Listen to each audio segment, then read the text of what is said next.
سلام، من مسعود دهنوی هستم، مستندساز با برنامه داستان راش در خدمت شما. راش فیلم‌های خام ویرایش نشده است. بگی پای چیو میگیری؟ بیا برو چطور بدبخت زده! نمیتونم دروغ بگم! الانو بگید!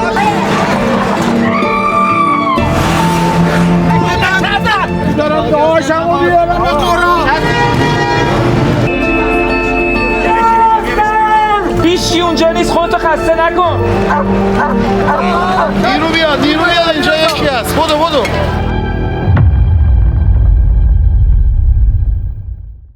قراره توی این برنامه ما لحظات خاصی که در جنگ ایران مقابل آمریکا و اسرائیل هست رو که با دوربین هامون ثبت کردیم به شما نمایش بدیم و قصه اون رو برای شما بگیم. شهرک مسکونی بروجردی روز 5 جنگ، ما بلافاصله بعد از اینکه شنیدیم اونجا انفجاری رخ داده، با دنبال کردن دود و به هر حال دوستانی که در اونجا داشتیم با تماس تلفنی خودمون رو رسوندیم به اون شهرک. خیلی وضعیت عجیبی بود، وضعیت پرتنشی بود، مثل اکثر جاهایی که مورد اصابت قرار داده میشه. خب قاعدتا مردم یا حتی نیروهای امنیتی پیش بینی از اینکه اونجا، یعنی یک شهرک مسکونی در تهران، مورد اصابت قرار بگیره نداشتن. در حال فیلم برداری بودیم که یه صدای خیلی بلندی گفت که برگردین عقب، جنگنده داره میاد. صدای جنگنده دوباره اومد. خیلی وضعیت عجیبی بود و همه مردم با ترس، همچنان که خود من هم همینطور با ترس داشتیم به عقب از اون، یعنی اون منطقه‌ای که خطر بود، به عقب می اومدیم. من در حال اومدن به عقب متوجه شدم که روی زمین پر از شیشه نرم است، شیشه‌های خورد شده است. توی همین لحظه یک صدایی شنیدم، صدای یک پیرزن. سرمو که برگردوندم دیدم یه پیرزن سراسیمه و پا برهنه داره بدو به سمت محل اصابت میاد. دیدم مردم که نمیتونن جلوی این پیرزن رو بگیرن، با سختی و با زور داشتن حداقل بهش یه کفش یا دمپایی میدادن که بپوشه، پاهاش زخمی نشه. بلافاصله بعد اون دوباره اون پیرزن با صداهای بلندی که صدا میزد، حالا احتمالاً پسرشو داشت صدا میزد، دوباره به سمت محل حادثه اومد. از اینجا به بعد ما دوربینمون ضبط کرده. راش شماره 302019. این فیلم هایی که به شما نشون میدیم فیلم های کاملا خامی هست که هیچ ادیتی روش صورت نگرفته. من به واسطه حضور در این لحظات سعی میکنم که اونها رو برای شما شفافتر بکنم و قصه های اونها رو برای شما بگم. من الان پلی میکنم با هم دیگه ببینیم. ببینید اینجا این منطقه خطر هست که با نوار زرد بسته شده. ببینید الان زوم شد.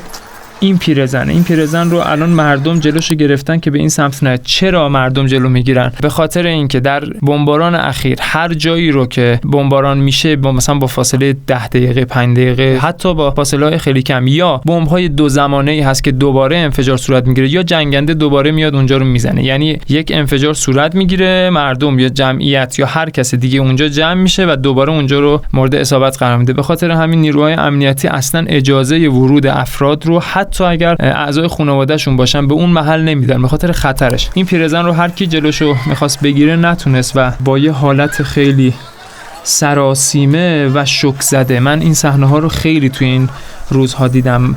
مردم دچار یک شوک میشن. این شوک شاید بعضی وقتا از اون انفجاریه که صورت گرفته، موج انفجاری، یا از اون اتفاق خیلی تر.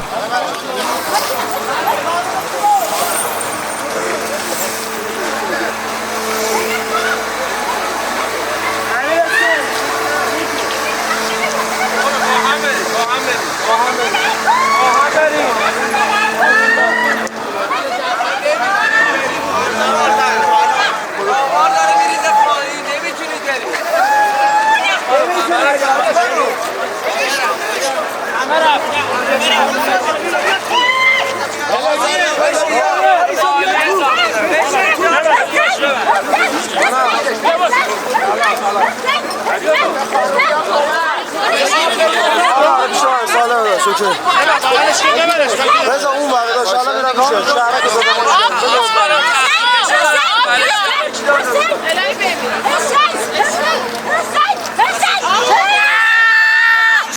به عنوان مستندساز وقتایی که این لحظات رو میبینم قطعاً و حتماً ناراحت میشم، متأثر میشم و دوست ندارم حتی تو اون لحظه اونجا باشم، یا دوست دارم که به اونها کمک کنم. اما وظیفه من چیز دیگه ایه. وظیفه من ثبت این لحظاته. ثبت لحظاتیه که احتمالاً بعدها به درد ما میخوره، مثل همین لحظه‌ای که از این راش میبینید. این مادر روی زمین افتاده، دارن کمکش میکنن.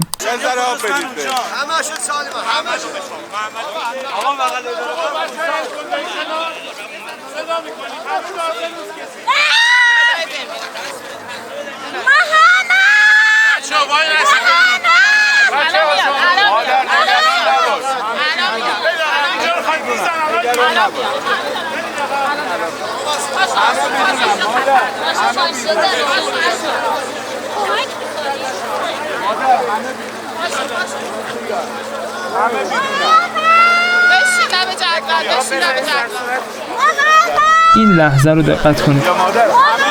ببینید اینجا یک لحظه مادر به یه سمت دیگهش نگاه میکنه. چون من پشت دوربین بودم براتون توضیح میدم. توی این سمت یه فاصله تقریبا 10 متری یه مرد حدود 40 خورده ای سال، اون هم سراسیمه، شوک زده و عصبانی و ناراحت، از توی آوار، از توی اون ساختمونی که مورد اصابت قرار گرفته بود اومده بود بیرون.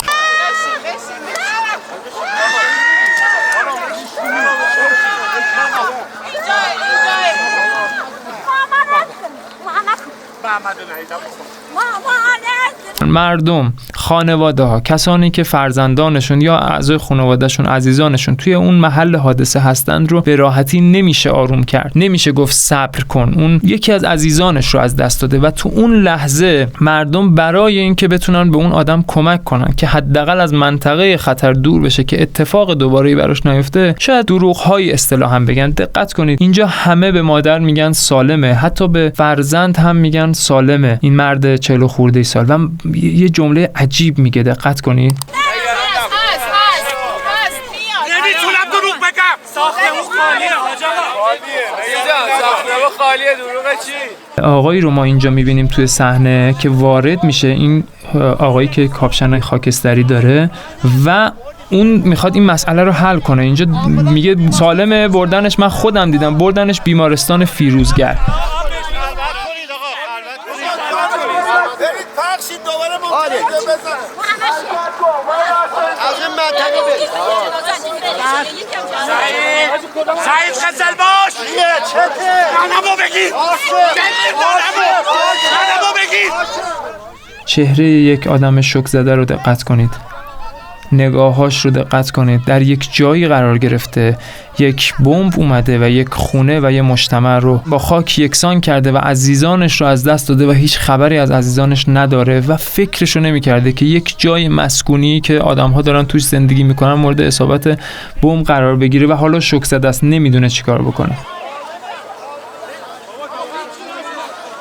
ببینید نفر اول خاکی میاد، نفر دوم، این نفر دوم قابلمه رو سرشه. خیلی جالبه که براتون بگم در اولین لحظاتی که اونجا این اتفاق افتاد، بلافاصله اهالی محل، افرادی که همسایه‌های اونجا بودن، برای ورود به مجتمع و برای نجات دادن افرادی که احتمالاً زنده هستن یا دچار مجروحیت یا مصدومیت شدن، نمیدونستن چی داشته باشن. هنوز نیروهای امنیتی هنوز نرسیده بودن. اینها قابلمه رو سرشون گذاشته بودن، اصطلاحاً یک گروه قابلمه به سر، برای اینکه سرشون صدمه نبینه از حالا آجرای آهنایی که میریزه احتمالاً بعد از انفجار، و وارد خونه ها می شدن و آدم هایی که زنده بودن رو نجات می دادن.